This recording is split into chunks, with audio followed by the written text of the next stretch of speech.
Hello guys, welcome back to the channel. तो आज हम बात करने जा रहे हैं डिडक्शन अंडर सेक्शन 80M के बारे में, जो कि हमारा टैक्सेशन का एक पार्ट है।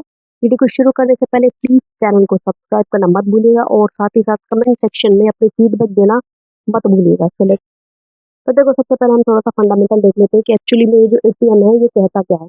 Section 80M of the income tax act 1961 deals with deduction in respect of inter corporate dividend. ये जो सेक्शन 80M है ये इंटर कॉर्पोरेट डिविडेंड में आपको डिडक्शन दिलाता है। अब देखो, इंटर कॉर्पोरेट डिविडेंड क्या होता है, एक एग्जांपल से समझते हैं। फॉर एग्जांपल, ए लिमिटेड है, उसने पैसा कमाया किससे, बी लिमिटेड से, उसको डिविडेंड मिला। अब बी लिमिटेड में आपको पता होगा जब भी डिविडेंड हम डिस्ट्रीब्यूट करते हैं तो पहले आता है हमारा earning before interest and tax, उसमें से हम इंटरेस्ट पे करते हैं, फिर हम टैक्स पे करते हैं, फिर हमारा ईपीएस निकल के आता है, अर्निंग पर शेयर, जो कि हमने डिस्ट्रीब्यूट करना है।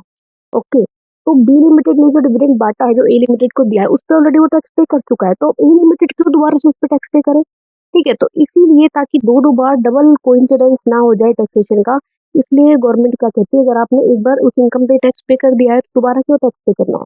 दैट्स वाई ए लिमिटेड को जो डिविडेंड मिल रहा है उस पर डिडक्शन मिल जाएगी, उस पर कोई टैक्स आपको पे नहीं करना। सिंपल सा था।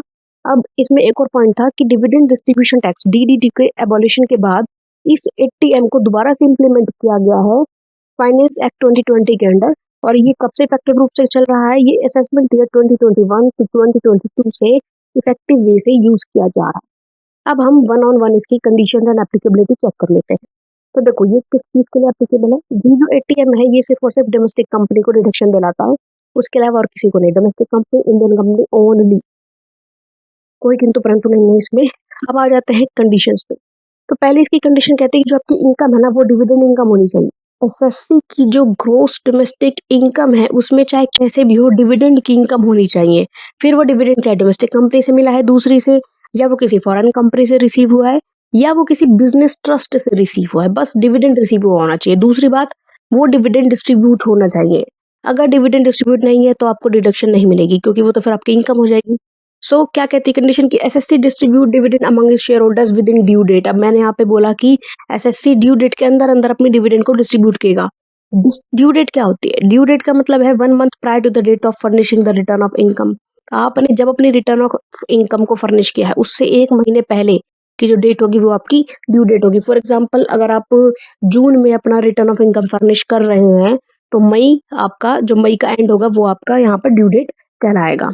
फिर आता है क्वांटम ऑफ डिडक्शन, कितना डिडक्शन मिलता है, दोनों में से जो भी कम होगा। कौन दोनों में से, जितना डिविडेंड आपको मिला है वो अमाउंट, या फिर जितना डिविडेंड आपने डिस्ट्रीब्यूट करा है वो अमाउंट। इन दोनों में से जो भी कम होगा वो आपको एज ए डिडक्शन अलाउड होगा।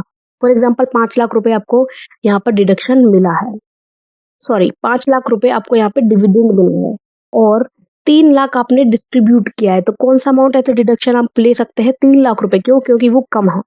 फिर यहाँ पर एक पॉइंट और है कि नो डबल डिडक्शन। कोई भी एसएससी अगर किसी दूसरे प्रोविजन के अंदर या किसी दूसरे प्रीवियस ईयर के लिए सेम अमाउंट पे डिडक्शन क्लेम कर चुका है तो वो दोबारा उसी अमाउंट पे डिडक्शन क्लेम नहीं कर सकता, डबल डिडक्शन नहीं ले सकता।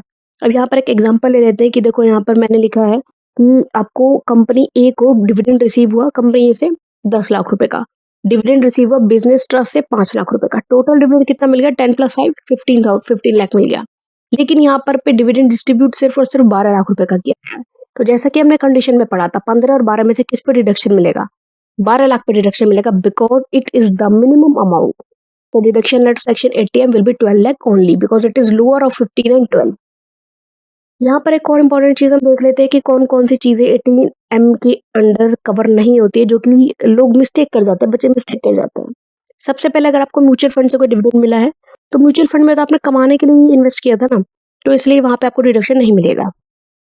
फिर अगर आपने डिविडेंड को, जो मिला हुआ डिविडेंड है, उसको फर्दर डिस्ट्रीब्यूट नहीं किया अपने शेयर होल्डर्स में, तो भी आपको डिविडेंड का डिडक्शन नहीं मिलेगा।